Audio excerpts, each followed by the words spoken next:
Hello and I welcome you all to my channel the voice. तो इस video में हम एक सीरीज़ नया शुरू करने वाले हैं जिसमें कि हम सारे साइंटिस्ट की बायोग्राफी कवर करेंगे।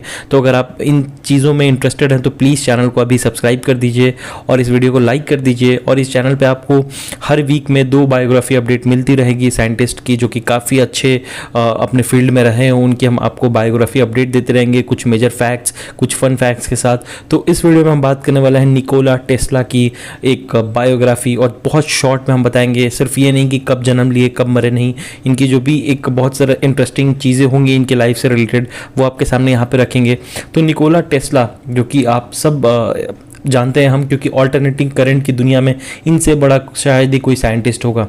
निकोला टेस्ला जिनका कि जन्म हुआ था एक नोन, आप देख सकते हैं कि जुलाई 10, 1856 में हुआ था इनका। ऑस्ट्रेलियन एम्पायर जो कि मॉडर्न डे कोरेटिया है वहाँ पे इनका जन्म हुआ था। थोड़ा सा मैं ये कर्सर यहाँ पे कर लेता हूँ। और इनके जो मर गए थे ये देहांत हुआ था इनका 1943 7 जनवरी को न्यूयॉर्क सिटी में। तो न्यूयॉर्क सिटी से लेके यहाँ से ऑस्ट्रियन एम्पायर से लेके न्यूयॉर्क सिटी का सफ़र इनका कैसा रहा इस बारे में हम डिटेल में देखते हैं। तो यहाँ पे आप देख सकते हैं कि ये सर्बियन अमेरिकन इन्वेस्टर थे। पहले ये सर्बियन थे, फिर बाद में इनकी जो आविष्कार हुई ऑल्टरनेटिंग करंट में, 3 फेज़ ऑल्टरनेटिंग करंट में, उसके बाद इनको अमेरिकन आप कह सकते हैं कि अमेरिकन सिटीजनशिप बाई डिफ़ॉल्ट मिल चुकी थी। इनके नाम पे 300 पेटेंट्स हैं और काफ़ी वास्ट इनका एक्सपीरियंस रहा है। और जो सबसे बड़ी इनकी लड़ाई थी इनके टाइम पे वो थी थॉमस एडिशन, जिनको कि हम बहुत ही फेमस जानते हैं, जो कि डीसी मोटर में या फिर डीसी करंट, डायरेक्ट करंट में बहुत बड़ा नाम थे थॉमस एडिशन। तो टेस्ला और थॉमस एडिशन की लड़ाई चली और फाइनली टेस्ला थॉमस एडिशन से बहुत आगे निकल चुके थे, क्योंकि आज की जो भी आप देख रहे हैं ये सारा पॉसिबल है सिर्फ और सिर्फ ऑल्टरनेटिंग करंट की वजह से, जो भी वर्ल्ड में आप देख रहे हैं अभी इलेक्ट्रिसिटी। तो इस पे हम आगे जाते हैं कि इनका अर्ली लाइफ और एजुकेशन क्या हुआ था। तो एक तरह से इनका अर्ली लाइफ, ये ग्रेजुएट थे नहीं, नॉन ग्रेजुएट थे। इनको जो इनका अर्ली लाइफ शुरू हुआ कि इनका फिजिक्स टीचर, इनके जो फिजिक्स टीचर थे वो जो डेमोन्स्ट्रेशन देते थे इलेक्ट्रिसिटी का, उस इलेक्ट्रिसिटी के डेमोन्स्ट्रेशन से इनको जिज्ञासा हुई कि ये क्या है, आखिर ये वंडरफुल फोर्स काम कैसे करता है और इसके पीछे का क्या लॉजिक है। तो ये सारी चीज़ें इनको मोटिवेट किया कि ये कैसे ऑल्टरनेटिंग करंट में आगे जाएं। और उन्होंने उसके बाद इन्होंने इनरोलमेंट ली Austrian polytechnic institute in Graz में 1875 में। ही नेवर ग्रेजुएटेड, वो कभी ग्रेजुएट नहीं हुए। और उस वक्त ये बहुत अनकॉमन था, ऐसा नहीं था कि बहुत लोग ग्रेजुएट हो ही जाते थे, बहुत लोग बीच में ही ग्रेजुएशन छोड़ देते थे या बहुत लोगों को ग्रेजुएशन सर्टिफिकेट दे दी जाती थी। तो यहाँ पे इनके एक्सेलेंट ग्रेड्स की वजह से एक लेटर दिया गया from the dean of the technical facility उनके फादर को एड्रेस करते हुए, stating that your son is a star of first rank. कितनी बड़ी अचीवमेंट थी एक मतलब किसी भी एक साइंटिस्ट एस्पिरेंट्स के लिए किसी भी बहुत बड़ा अचीवमेंट होता है ये, कि आपको सेकेंड ईयर में ही 3rd ईयर की डिग्री दी जाती है, वो भी इस तरह से आपको अप्रिशिएट करके। और उसके बाद इन्होंने एक इनके बारे में इंटरेस्टिंग फैक्ट ये भी है कि ही नेवर मैरिड और had any romantic relationship.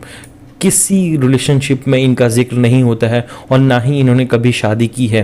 He always recall women को ये बोलते थे कि वो मेन से बहुत ज़्यादा सुपीरियर हैं और मेन वुमेन के लिए अनवर्दी हैं, considering them to be superior to him in every वे।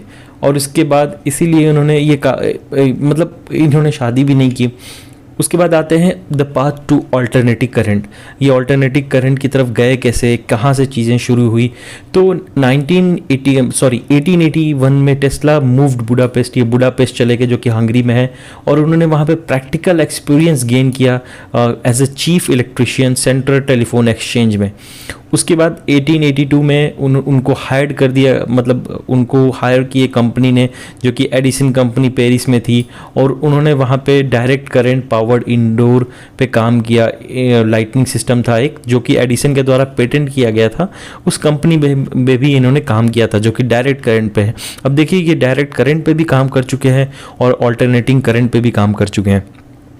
तो उसके बाद मार्च 1885 में इनका एक मतलब रॉबर्ट लेन और बेंजामिन वेल के साथ इन्होंने फाइनेंशियल बैकिंग की। साइंटिस्ट तो आपको आविष्कार कर सकते हैं, लेकिन उस आविष्कार को रियल लाइफ में उतारने के लिए कोई फाइनेंशियल बैकिंग ज़रूर चाहिए। तो 1885 में रॉबर्ट लेन और बेंजामिन वेल के साथ इन्होंने शुरू किया एक utility company Tesla electric light and manufacturing. और उसके बाद इन्होंने जो दो इन्वेस्टर्स थे यहाँ पे रॉबर्ट लेन और बेंजामिन वेल, 1886 में, एक साल बाद ही उन्होंने इस कंपनी को छोड़ दिया और उन्होंने अपनी कंपनी शुरू कर दी। उसके बाद निकोला टेस्ला की हालत बहुत ख़राब हो गई थी। कहा यह जाता है कि इतनी हालत ख़राब हो गई थी कि इनको इलेक्ट्रिकल रिपेयर जॉब्स और डिगिंग डिचेस करने पड़ते थे, जो कि $2 पर डे के मिलते थे इनको। सोच सकते हैं कि ग्रेटेस्ट साइंटिस्ट जो कि वर्ल्ड को क्या नहीं देने वाले थे, उनकी लाइफ स्टाइल, उनका जीवन कैसे चला और कहाँ से इन्होंने अपने जीवन को कहाँ से लेके कहाँ गए।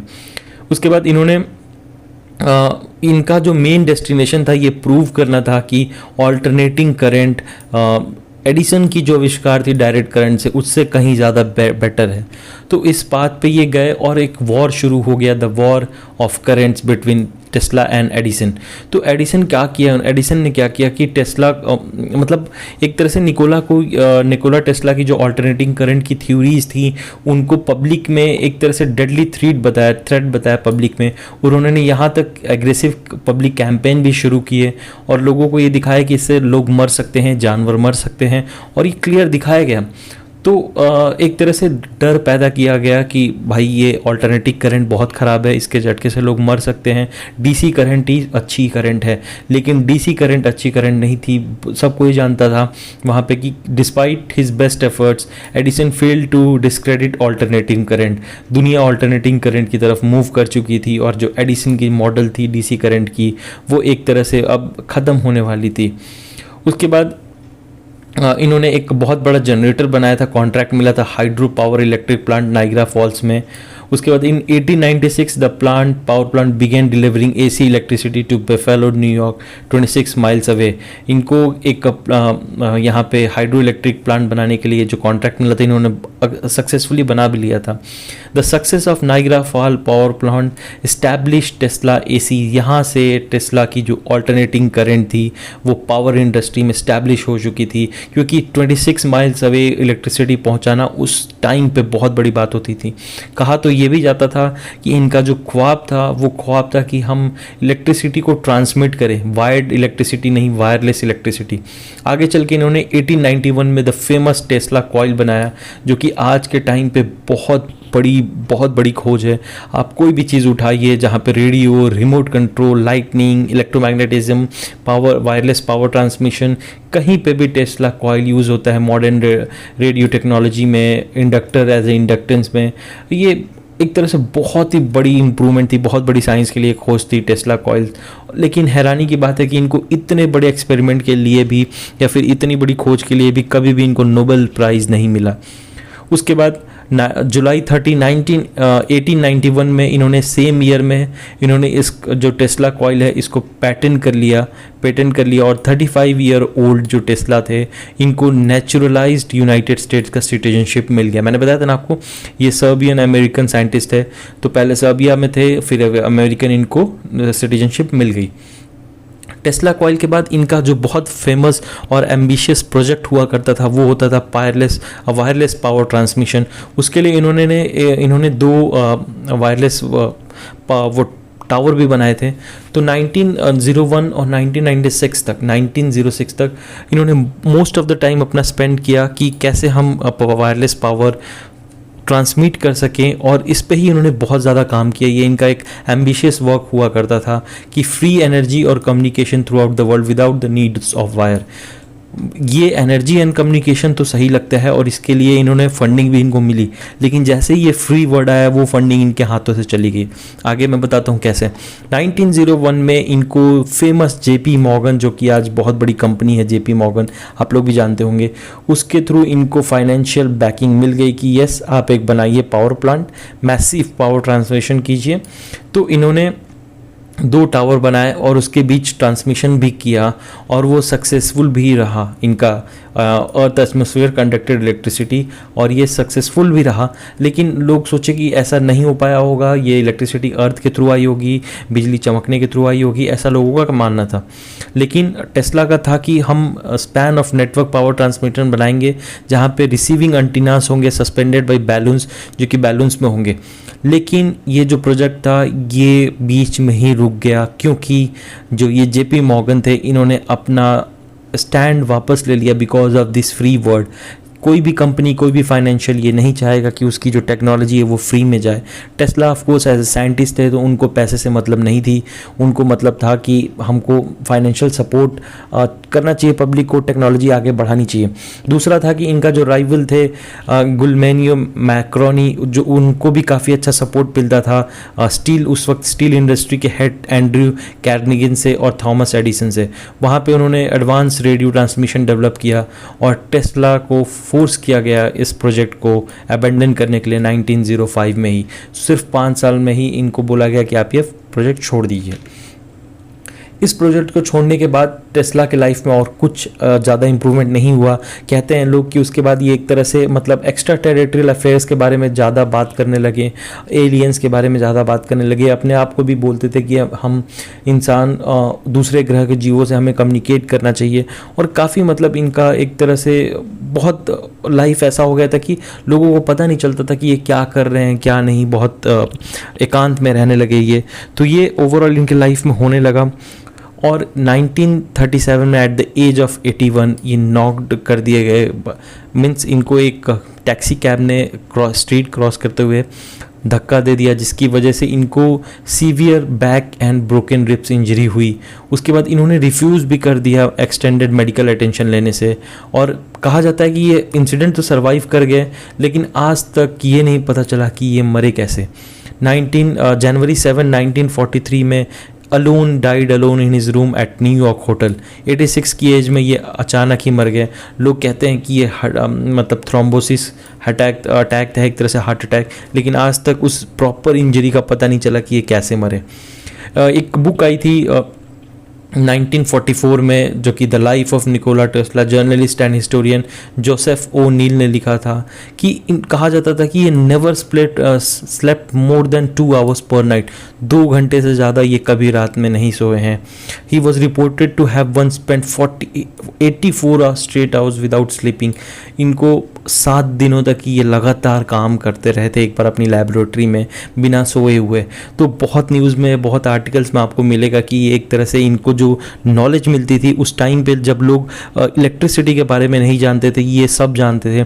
उस टाइम पे जब लोग 1 मीटर तो छोड़िए आप, वायर के बिना ट्रांसमिशन आज भी नहीं हो पाती है इलेक्ट्रिसिटी की प्रॉपर। ये उस टाइम पे 1805, 1890 में, 1890s में, 1901 में ये सोचते थे करना। तो ये बहुत ही बड़ा अचीवमेंट था साइंस के लिए, लेकिन आज तक इनको नोबेल जो अवार्ड है वो नहीं मिला। ये बहुत बड़ा मतलब दुर्भाग्य कह सकते हैं आप। तो ये था टेस्ला की जो लेगेसी है, आप देख सकते हैं इनको 300 इनके नाम पे पैटेंट्स है वर्ल्ड वाइड में। उसके बाद बहुत सारे आइडियाज़ को तो इन्होंने अटेम्प्ट भी नहीं किया पेटेंट कराने के लिए। और उसके बाद इनको जो अवार्ड्स मिले थे उसमें एडिसन मेडल मिला था। उसके बाद ये इलेक्ट्रिकल प्राइज़ है, the most coveted electric prize USA का। उसके बाद इन्होंने इन्वेंटर्स हॉल ऑफ फेम में इनको इंडक्ट किया गया था। उसके बाद 2003 में एक तरह से engineer and futurist scientist Elon Musk ने अपनी कंपनी बनाई जिसका नाम उन्होंने टेस्ला मोटर्स रखा, और इन्होंने टेस्ला के ही नाम पे इस कंपनी का नाम टेस्ला मोटर्स रखा। तो ये थी टोटल ओवरऑल कहानी, एक ग्रेट साइंटिस्ट जिन्होंने हमें वो दिया जिसकी हम सिर्फ आज से 100 साल पहले कल्पना कर सकते थे। एक वो दुनिया दिखाई जिस दुनिया में हम जी रहे हैं, जहाँ पे सारी चीज़ इलेक्ट्रिसिटी के ड्रिवन है, वो भी वो इलेक्ट्रिसिटी जो कि ऑल्टरनेटिव करंट है। आप सोचिए कि अगर आप DC करंट में हम जी रहे होते कितनी मुश्किल लाइफ होती, कितना हम पीछे बैकवर्ड होते। लेकिन इनकी वजह से हमें वो ऑल्टरनेटिंग करंट मिली और उस करंट ने हमें आज कहाँ से कहाँ पहुँचा दिया। तो सैल्यूट है ऐसे साइंटिस्ट को। और अब हम आने वाली सीरीज़ में अपने इंडियन साइंटिस्ट को कवर करना शुरू करेंगे। तो प्लीज़ मैं आपसे रिक्वेस्ट करूंगा कि आप चैनल को सब्सक्राइब कर दीजिए। वीडियो को अच्छी लगे तो प्लीज़ लाइक कीजिए, अपने दोस्तों के साथ शेयर कीजिए। तब तक मिलता हूं आपसे अगले वीडियो में। Bye bye and take care.